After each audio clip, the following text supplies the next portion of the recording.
think it is important to bring it up with older teenagers and children because it becomes a part of your family culture to discuss important things that are happening around the world. With so much happening in the world today, the death of George Floyd and anti-racism protests, your children may be asking you questions, and you might be trying to find ways to answer them. Today we spoke with parenting expert Dr. Natasha Sharma about how to address what's happening in the world. How do we talk to our children about Floyd? How do we talk about the protests that are happening and about racism? And how do we even bring up this topic? I think it depends on the age of the kid, for sure. Younger kids may not even be aware of it, and it's not really something that you would want to bring up with very young kids anyway. Under the age of 8, let's say, or 9, unless they've heard about it, it's probably something you can just kind of let it be.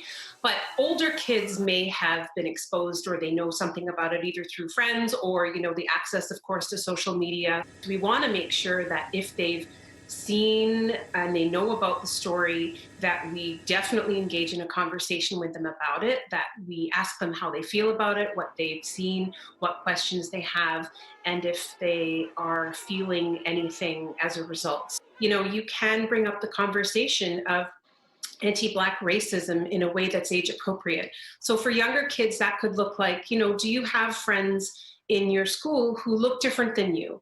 And what's that like for you? Do you notice? Does anyone else notice in your social group? Have you ever heard anybody say anything that seems rude or that made you feel like that was wrong in your circle of friends? And let's talk about that. How do you talk to a child that's maybe scared of authority or also scared of racism in general and society?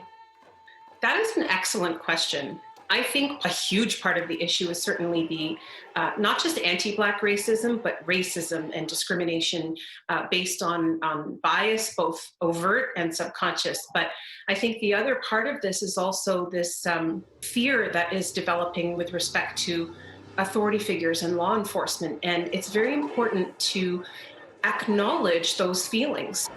And for those children that continue to express these anxieties or frustrations, Dr. Natasha Sharma says there's tons of tools at your local counseling practices. For City News, I'm Stella Acquisto.